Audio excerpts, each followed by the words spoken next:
Shalom, selamat pagi Bapak Ibu, saudara-saudaraku yang diberkati oleh Tuhan Yesus Kristus. Mari kita sejenak memberikan waktu untuk belajar dari firman Tuhan pada pagi hari ini yang ditetapkan dari kitab Filemon pasal yang pertama ayat 15 dan 16. Demikian firman Tuhan. Sebab mungkin karena itulah dia dipisahkan sejenak dari engkau, supaya engkau dapat menerimanya untuk selama-lamanya. Bukan lagi sebagai budak, melainkan lebih daripada budak, yaitu sebagai saudara yang terkasih. Bagiku sudah demikian, apabila bagimu baik secara manusia maupun dalam Tuhan. Saudara, kita semua sudah pernah mendengar nama Onesimus, seorang budak pelarian dari Filemon yang adalah pemimpin Kristen yang ada di Kolose, sekaligus menjadi rekan sepelayanan dari Rasul Paulus. Onesimus yang melarikan diri akhirnya menjadi seorang Kristen melalui pelayanan Paulus. Bahkan menjadi sahabat setia bagi Paulus. Hingga pada waktunya, Onesimus pun harus kembali ke Kolose dan menghadapi tuannya sebelumnya, yakni Filemon. Tentunya kepulangan Onesimus ini sangat beresiko, karena secara hukum pada masa itu, Filemon dapat menghukum Onesimus atau bahkan membunuhnya karena telah melarikan diri. Yang menarik kita pelajari lewat renungan kita pada pagi hari ini, sebagai persiapan untuk kepulangan Onesimus yang beresiko itu, Paulus mengirimkan surat yang bijaksana kepada Filemon dengan terlebih dahulu berterima kasih kepadanya karena telah menjadi saudara yang setia dalam Kristus, dan kemudian meminta untuk lebih menjalankan imannya dengan menunjukkan kasih persaudaraan dan penerimaan kepada Onesimus. Paulus berharap agar Filemon mau menerima dan mengakui Onesimus bukan lagi sebagai hamba atau budak, tetapi lebih dari itu sebagai seorang saudara yang harus dikasihi. Hal ini menunjukkan bahwa Paulus menentang hukum perbudakan yang menjadi norma masyarakat pada masa itu. Dinamika tuan dan budak harus dihindari, dan sistem perbudakan tidak sesuai dengan prinsip kebebasan sejati yang kita dapatkan di dalam Kristus Yesus. Saudaraku, di sini Paulus mengajarkan Filemon, bahkan kita yang ada di masa sekarang, bahwa Injil menyerukan rekonsiliasi yang mendalam dan melahirkan pembebasan. Hal ini jelas dikatakan oleh Paulus. Tidak ada lagi perbedaan antara Yahudi dan Yunani.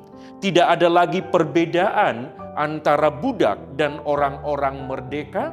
Tidak ada lagi perbedaan laki-laki dan perempuan, karena semua adalah satu di dalam Kristus Yesus.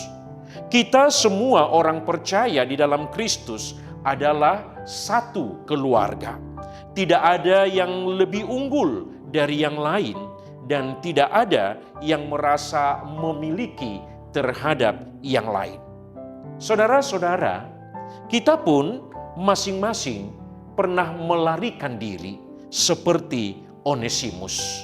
Kita masing-masing pernah menjadi budak dosa, namun kita masing-masing telah diampuni dan didamaikan dengan Allah melalui Yesus Kristus yang telah mati di kayu salib, dan kita pun telah dibebaskan oleh kematian Kristus.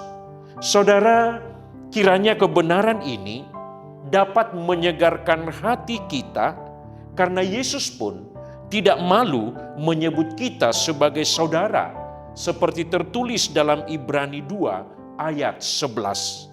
Dan Yesus pun menyambut kita ke dalam hubungan yang benar, hubungan yang baik, dan hubungan yang kekal dengannya. Biarkanlah Injil yang mengubah hubungan kita dengan sesama, yang mungkin sebelumnya sudah terputus, yang mungkin sebelumnya sudah retak karena berbagai persoalan-persoalan, atau bahkan karena ketersinggungan dari seorang ke yang lain. Hari ini firman Tuhan mengajak kita untuk memberi pengampunan, untuk mau rekonsiliasi karena kasih Kristus yang telah ada di dalam diri kita. Ingatlah saudaraku, bahwa persaudaraan itu lebih penting daripada status. Karena itu, marilah kita saling menerima dan biarkan Tuhan Yesus yang mengubah hati kita menjadi hati yang penuh dengan kasih persaudaraan. Sambutlah saudara-saudaramu seperti Yesus telah menyambut kita dan mau mengakui kita di hadapannya, meskipun sebelumnya kita pernah melakukan kesalahan. Amin. Mari kita berdoa. Terima kasih ya Tuhan Allah Bapa, yang telah membangunkan kami pada pagi hari ini dan memberikan kami nafas kehidupan, dan kami boleh melanjutkan hari-hari yang Tuhan telah anugerahkan bagi kami. Kami sangat bersyukur karena kami masih boleh mendengarkan kebenaran firman-Mu, supaya setiap kami memiliki hati yang penuh kasih persaudaraan. Kami boleh saling mengampuni, kami boleh saling menerima, seperti Kristus telah menerima kami, orang-orang yang pernah melakukan kesalahan, orang-orang yang pernah jatuh ke dalam dosa.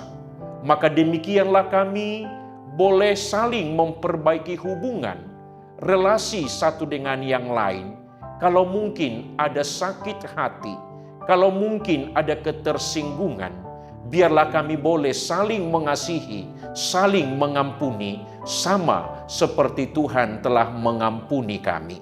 Dan berkatilah setiap keluarga demi keluarga, supaya hidup dalam kedamaian dan hidup dalam kerukunan, karena kami terus mengandalkan Tuhan.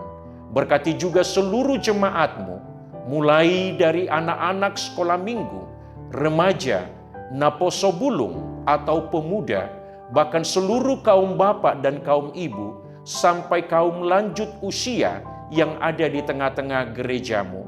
Biarlah kami semua tetap dalam perlindungan Tuhan yang sempurna. Terima kasih ya Tuhan, kami serahkan seluruh hidup kami hanya pada kuat kuasa-Mu. Di dalam nama Tuhan Yesus Kristus kami berdoa dan mengucap syukur. Anugerah Tuhan kita Yesus Kristus, kasih setia Allah Bapa, dan persekutuan dengan Roh Kudus menyertai engkau hari ini sampai selama-lamanya. Amin.